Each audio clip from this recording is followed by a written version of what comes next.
Assalamualaikum warahmatullahi wabarakatuh. Masih dengan pembelajaran sejarah kebudayaan Islam tentang perkembangan Islam di Indonesia. Seperti yang sudah dibahas sebelumnya, tentang situasi dan kondisi Indonesia sebelum kedatangan Islam. Letak geografis Indonesia yang beriklim tropis serta letak strategis Indonesia di garis khatulistiwa sangat mempengaruhi kehidupan masyarakat Indonesia pada masa itu. Pada masa itu sudah ada masyarakat yang bermata pencarian, bercocok tanam, berdagang, melaut, dan menghasilkan komoditas perdagangan. Sementara dalam bidang politik dan pertahanan, sudah terdapat kerajaan dan sistem politik yang stabil dan teratur. Juga sudah terjadi hubungan diplomatik antar kerajaan, yaitu lewat jalur perdagangan tadi.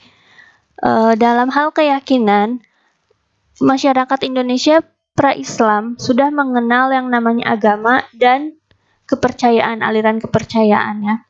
Ada juga hasil kebudayaan yang dihasilkan berupa karya sastra dan arsitektur. Jalur masuknya Islam di Indonesia. Jadi ada beberapa teori yang membahas tentang bagaimana Islam masuk ke Indonesia. Nah, ada di sini ada 5 teori tentang proses masuknya Islam ke Indonesia. Ada teori Arab, teori India, teori Persia, dan teori Cina. Berdasarkan teori Arab, Islam menyebar ke Nusantara pada saat itu, dibawa langsung oleh Muslim dari Mekah atau Arab. Diperkirakan pada awal Hijriah atau sekitar abad ke-7 atau 8 Masehi. Ini berarti pada masa-masa dakwah Nabi dari Mekah keluar Jazirah Arab. Nah, di sini yang mencetuskan tentang teori Arab adalah Sir Thomas Arnold, dan teori ini juga didukung oleh Profesor Hamka dan Profesor Az-Zumardi Azra. Menurut Profesor Hamka, pada saat itu, sekitar abad ke-7 atau 8 Masehi, dunia Islam sudah mengenal diplomasi hubungan dengan bangsa lain di luar Jazirah Arab. Nah, ini memungkinkan bahwa Islam juga sudah masuk ke Nusantara pada saat itu, terutama lewat jalur perdagangan. Dan ini dikuatkan lagi oleh bukti sejarah yang dibawa bahwa ada catatan dari seorang pendeta Buddha bernama Ising. Dia melakukan perjalanan dari Cina ke India pada saat itu, karena memang jalur perdagangan pada saat itu jalur perdagangan Cina ke India.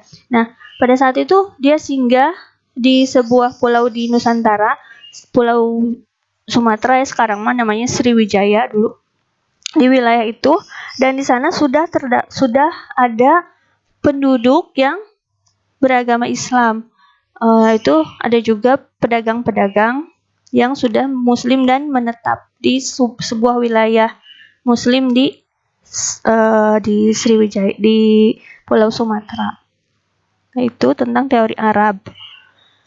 Selanjutnya adalah teori Gujarat atau teori India. Ini teori yang paling banyak atau yang paling populer tentang jalur masuknya Islam di Indonesia, dan yang bisa dikatakan yang paling kuat pendapatnya gitu. Nah, di sini disebutkan bahwa Islam masuk ke Nusantara itu pada abad ke-13, 12-13 Nah, Islam pada saat itu dibawa ke Indonesia itu melalui perantara pedagang-pedagang Muslim dari Cambai, Gujarat, India. Nah, mereka sendiri Muslim dari Gujarat ini pada dasarnya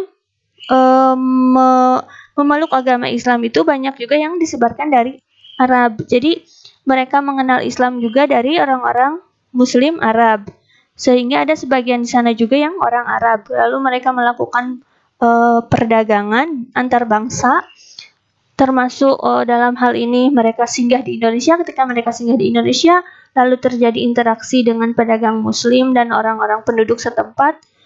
Kemudian terjadi perkawinan dan akhirnya mereka menetap di Indonesia, sehingga kemudian ada generasi Muslim di wilayah tersebut. Nah, teori Gujarat ini dicetuskan oleh orientalis Belanda ya, Sokhonje. Lalu ada juga pendapat dari Pisnevel, Moket, Fatimi. Nah, seperti itu.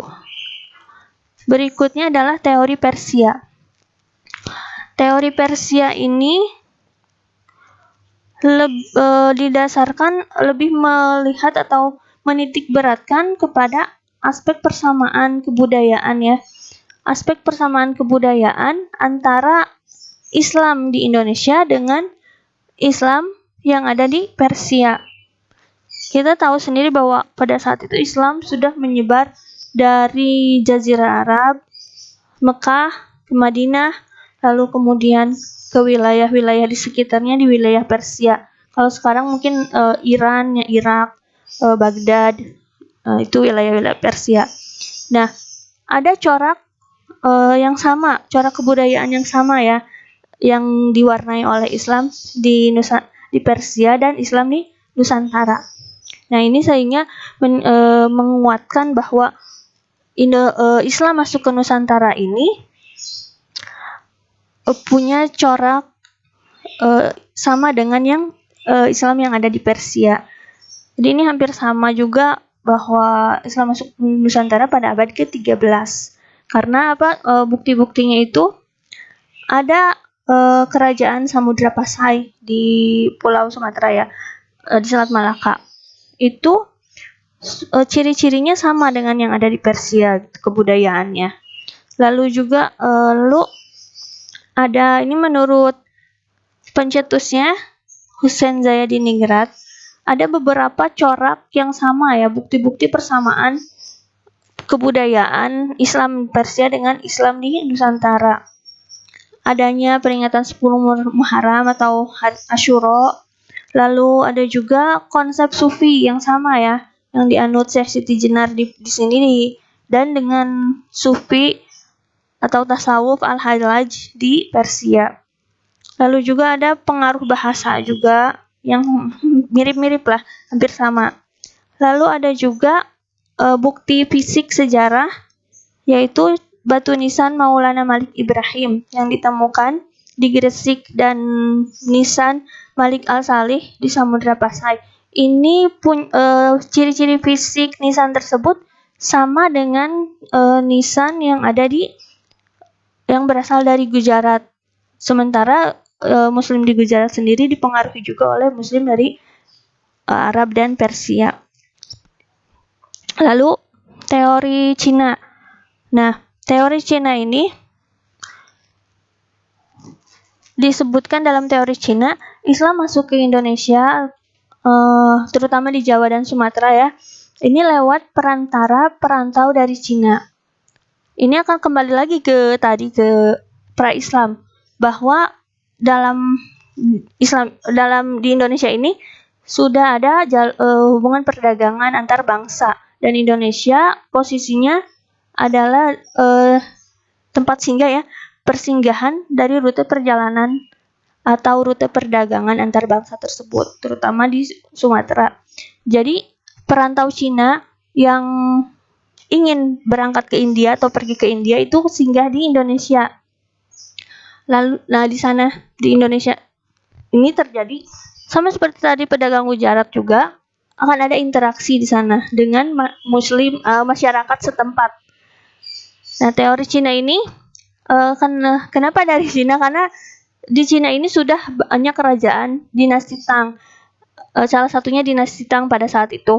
Dinasti Tang ini sudah punya hubungan diplomatik juga dengan Muslim yang ada di Arab, di Jazirah Arab, dan sebagian yang ada di dinasti Tang juga sudah memeluk Islam. Jadi ada kemungkinan bahwa Muslim yang dari dinasti Tang itu mengikuti perjalanan rute dan singgah di Indonesia, sehingga terjadi interaksi, mereka tinggal di Indonesia, lalu ada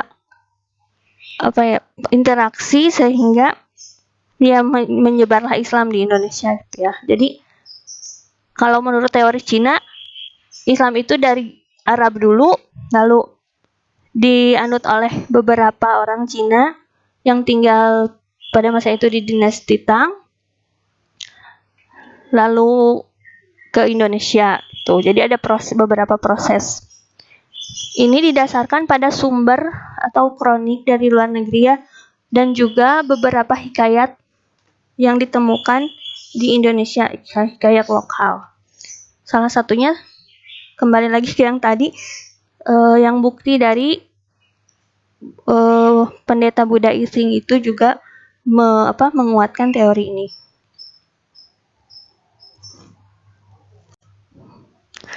Jadi pada dasarnya semua teori-teori ini memiliki kelebihan dan kelemahan. Kita tidak bisa memastikan kebenaran mutlaknya. Teori yang paling benar itu yang mana? Tidak ada kebenaran yang mutlak dari landasan-landasan teori tersebut, karena semuanya juga berpegang kepada bukti-bukti sejarah, lalu kepada pendapat-pendapat ahli sejarah, tapi kita tidak bisa memastikan yang mana yang paling benar gitu.